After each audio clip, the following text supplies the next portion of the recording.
Hi hello ಎಲ್ಲರಿಗೂ ನಮಸ್ಕಾರ. ಎಲ್ಲರೂ ಹೇಗಿದ್ದೀರಾ? ಐ ಹೋಪ್ ಎಲ್ಲರೂ ಚೆನ್ನಾಗಿದ್ದೀರಾ ಅಂತ ಅಂದ್ಕೊಂಡಿದ್ದೀನಿ. ನಾನು ಕೂಡ ತುಂಬಾ ಚೆನ್ನಾಗಿದ್ದೀನಿ. ನಾನಿವತ್ತು ಸಿಂಪಲ್ಲಾಗಿ ಮನೆಯಲ್ಲಿ ಯಾವುದೇ ರೀತಿ ತರಕಾರಿ ಇಲ್ಲದೇ ಇದ್ದಾಗ ಮಾಡ್ಕೊಳ್ಳುವಂಥ ಒಂದು ಸಿಂಪಲ್ ಸಾಂಬಾರು ರೆಸಿಪಿನ ತೋರಿಸೋಣ ಅಂತ ಬಂದಿದ್ದೀನಿ.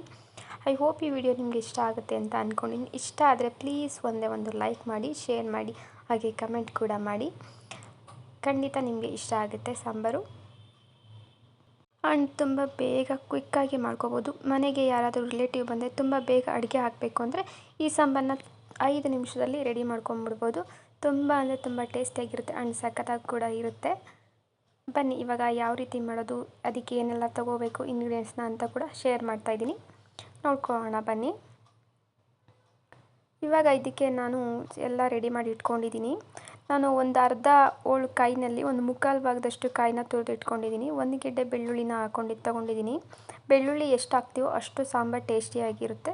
ಮತ್ತು ಒಂದು ನಿಂಬೆಹಣ್ಣಿನ ಗಾತ್ರದ್ದು ಸ್ವಲ್ಪ ಹುಣಸೆಹಣ್ಣು, 1 ಸ್ಪೂನ್ ಜೀರಿಗೆ, ಒಂದು 2ರಿಂದ 3 ಸ್ಪೂನ್ ಆಗುವಷ್ಟು ಕಡಲೆನ ತೊಗೊಂಡಿದ್ದೀನಿ. ಕಡಲೆ ಸಾಂಬಾರು ತಿಕ್ನೆಸ್ಸಿಗೆ ತೊಗೊಂಡಿರೋದು.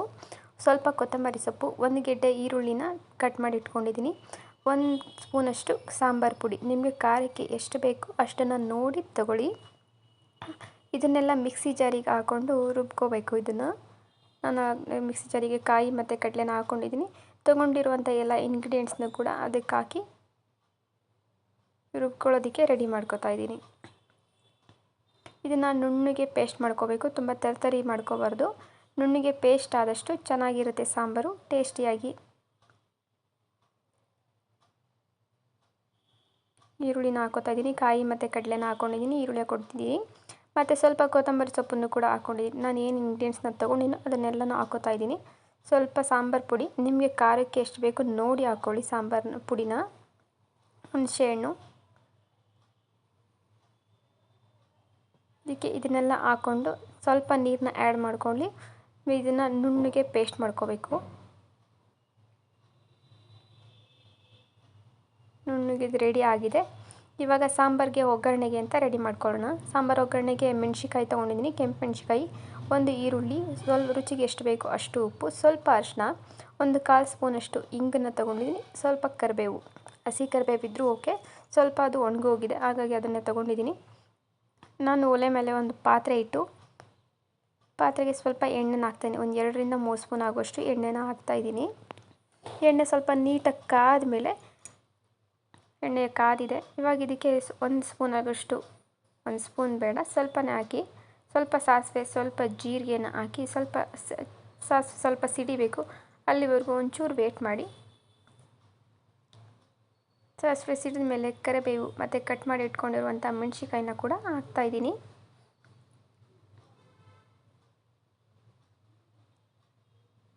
ಇದು ಸ್ವಲ್ಪ 1-2 ಮಿನಿಟ್ಸ್ ಇದು ಫ್ರೈ ಆಗಬೇಕು.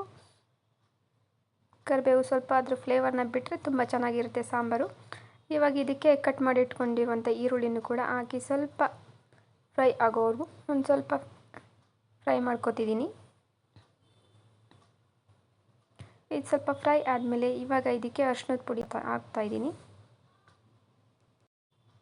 ಇದನ್ನ ಸ್ವಲ್ಪ ಚೆನ್ನಾಗಿ ಮಿಕ್ಸ್ ಮಾಡಿ 1-2 ಮಿನಿಟ್ಸ್ ಇದನ್ನು ಎಣ್ಣೆನಲ್ಲೇ ಫ್ರೈ ಮಾಡ್ಕೋಬೇಕು. ಫ್ರೈ ಆಗ್ತಿದೆ, ನೀವು ನೋಡ್ತಾ ಇರ್ಬೋದು. ಇವಾಗ ಇದಕ್ಕೆ 1/4 ಸ್ಪೂನಷ್ಟು ಇಂಗನ್ನು ಕೂಡ ಹಾಕೋಬೇಕು. ಸಾಂಬಾರು ಟೇಸ್ಟಿಗೆ ತುಂಬ ಚೆನ್ನಾಗಿರುತ್ತೆ.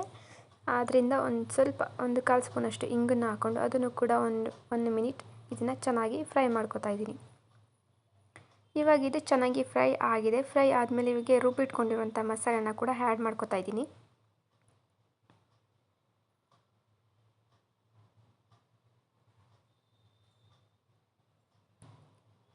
ಮಿಕ್ಸ್ ಮಾಡಿ ಇರುವಂಥ ಎಣ್ಣೆಯಲ್ಲಿ ಚೆನ್ನಾಗಿ ಮಿಕ್ಸ್ ಮಾಡಿ 1-2 ಮಿನಿಟ್ಸ್ ಇದನ್ನು ಎಣ್ಣೆಯಲ್ಲಿ ಚೆನ್ನಾಗಿ ಫ್ರೈ ಮಾಡ್ಕೋಬೇಕು. ಹಸಿ ವಾಸನೆ ಇದೆಯಲ್ಲ, ಅದು ಹಸಿ ವಾಸನೆ ಹೋಗೋವರೆಗೂ ಒಂದು ಸ್ವಲ್ಪ ಫ್ರೈ ಮಾಡ್ಕೊಳ್ಳಿ. 5 ಮಿನಿಟ್ಸ್ ಮಾಡಿಕೊಂಡ್ರೂ ತಪ್ಪೇನಿಲ್ಲ, ಚೆನ್ನಾಗಿರುತ್ತೆ.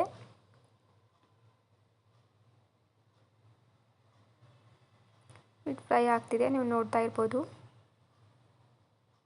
ಹಸಿ ವಾಸನೆ ಹೋಗಿ ಫ್ರೈ ಆದಮೇಲೆ ಇವಾಗ ಇದಕ್ಕೆ ಎಷ್ಟು ಬೇಕೋ ಅಷ್ಟು ನೀರನ್ನ ಆ್ಯಡ್ ಮಾಡ್ಕೊತಾ ಇದ್ದೀನಿ. ಅಂದರೆ ಒಂದೇ ಸರಿ ನೀರನ್ನ ಹಾಕಬಾರ್ದು, ಸ್ವಲ್ಪನೇ ನೀರನ್ನ ಹಾಕಿ ಮಿಕ್ಸ್ ಮಾಡ್ಕೋಬೇಕು. ನಾನು ಸ್ವಲ್ಪನೇ ನೀರನ್ನ ಹಾಕಿ ಮಿಕ್ಸ್ ಮಾಡ್ಕೊತಾ ಇದ್ದೀನಿ, ನೀವು ನೋಡ್ತಾ ಇರ್ಬೋದು. ನಿಮಗೆ ಸಾಂಬಾರು ಯಾವ ರೀತಿ ಬೇಕು, ತೆಳ್ಳಗೆ ಬೇಕಾ ಅಥವಾ ಗಟ್ಟಿ ಇದ್ದರೂ ಓಕೆ. ನಿಮಗೆ ಸಾಂಬಾರು ತಿಕ್ನೆಸ್ ಯಾವ ರೀತಿ ಇರಬೇಕು ಅದನ್ನು ನೋಡಿ ನೀರನ್ನು ಆ್ಯಡ್ ಮಾಡ್ಕೊಳ್ಳಿ. ನಾನು ನೀರನ್ನ ಆ್ಯಡ್ ಮಾಡ್ಕೊಂಡಿದ್ದೀನಿ. ಸ್ವಲ್ಪ ನೀರನ್ನ ಆ್ಯಡ್ ಮಾಡಿಕೊಂಡು ಅದು ಸ್ವಲ್ಪ ಕುದಿಯೋದಕ್ಕೆ ಅಂತ ಬಿಡ್ತೀನಿ ನಾನು.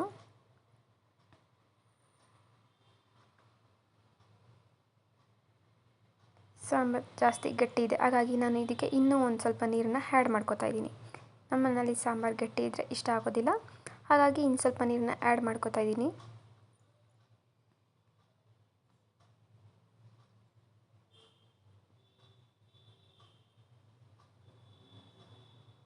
ಆ್ಯಡ್ ಮಾಡ್ಕೊಂಡಿದ್ದೀನಿ. ಇವಾಗ ಇದನ್ನ ಒಂದು 10 ನಿಮಿಷ ಲಿಡ್ನ ಕ್ಲೋಸ್ ಮಾಡಿ ಒಂದು 10 ನಿಮಿಷ ಚೆನ್ನಾಗಿ ಕುದಿಸ್ಕೋಬೇಕು. ಇದನ್ನು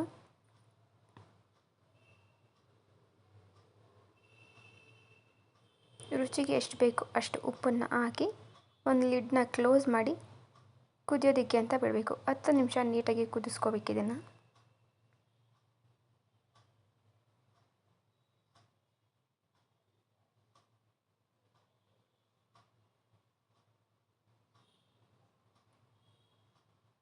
ಮನೆಯಲ್ಲಿ ಯಾವುದೇ ರೀತಿ ತರಕಾರಿ ಇಲ್ಲ ಅಂತಂದರೆ ಈ ಸಾಂಬಾರನ್ನ ತುಂಬ ಬೇಗ ಕ್ವಿಕ್ಕಾಗಿ ಅರ್ಜೆಂಟ್ನಲ್ಲಿದ್ದರೂ ಕೂಡ ಮಾಡ್ಕೋಬೋದು. ತುಂಬ ಚೆನ್ನಾಗಿರುತ್ತೆ ಆ್ಯಂಡ್ ಬೇಗ ಆಗುತ್ತೆ. ಇವಾಗ ಇದು ಸಾಂಬಾರು ಕುದೀತಾ ಇದೆ. ಇವಾಗ ಇದನ್ನು ಮತ್ತೆ ಒಂದು 5 ನಿಮಿಷ ಚೆನ್ನಾಗಿ ಕುದಿಸ್ಕೋಬೇಕು. ಮತ್ತೆ ಲಿಡ್ನ ಕ್ಲೋಸ್ ಮಾಡಿ ಮತ್ತೆ ಒಂದು 5 ನಿಮಿಷ ಕುದಿಸ್ಕೊತಿದ್ದೀನಿ. ಈ ರೀತಿ ಕುದಿಸ್ಕೊಂಡೆ ಸಾಂಬಾರು ಕುದೀತಾ ಇದೆ, ನೋಡ್ತಾ ಇರ್ಬೋದು. ಫ್ಲೇವರ್ ಅಂತೂ ತುಂಬ ಚೆನ್ನಾಗಿ ಬಂದಿದೆ. ಈ ರೀತಿ ಸಾಂಬಾರನ್ನ ಕುದಿಸ್ಕೊಂಡ್ರೆ ಸಾಂಬಾರು ರೆಡಿ ಟು ಸರ್ವ್. ತುಂಬ ಅಂದರೆ ತುಂಬ ಚೆನ್ನಾಗಿರುತ್ತೆ. ಬಿಸಿ ಅನ್ನ ಜೊತೆಗೆ ತುಪ್ಪ ಕೂಡ ಹಾಕೊಂಡು ತಿಂದರೆ ಸಖತ್ತಾಗಿರುತ್ತೆ. ಒಂದು ಸರಿ ನೀವು ಕೂಡ ಟ್ರೈ ಮಾಡಿ, ಇಷ್ಟ ಆಗ್ಬೋದು. ಪ್ಲೀಸ್ ಈ ವಿಡಿಯೋ ನಿಮಗೆ ಇಷ್ಟ ಆಗಿದ್ದರೆ ಒಂದೇ ಒಂದು ಲೈಕ್ ಮಾಡಿ, ಶೇರ್ ಮಾಡಿ, ಹಾಗೆ ಕಮೆಂಟ್ ಕೂಡ ಮಾಡಿ. ಇನ್ನು ನನ್ನ ಚಾನಲ್ನ ಸಬ್ಸ್ಕ್ರೈಬ್ ಮಾಡ್ಕೊಳ್ದೆ ಯಾರೆಲ್ಲ ನೋಡ್ತಾ ಇದ್ದೀರಾ ಪ್ಲೀಸ್ ಬೇಗ ಸಬ್ಸ್ಕ್ರೈಬ್ ಮಾಡ್ಕೊಳ್ಳಿ. ನೀವು ಸಬ್ಸ್ಕ್ರೈಬ್ ಮಾಡ್ಕೊಂಡು ನೋಡೋದ್ರಿಂದ ನಾನು ಮಾಡುವಂಥ ಎಲ್ಲ ವಿಡಿಯೋ ಫಸ್ಟ್ ನೋಟಿಫಿಕೇಷನ್ಸ್ ನಿಮಗೆ ಬರುತ್ತೆ. ಪಕ್ಕದಲ್ಲಿ ಕಾಣುವಂಥ ಬೆಲ್ ಐಕನ್ನ ಕೂಡ ಕ್ಲಿಕ್ ಮಾಡಿ. Thank you all.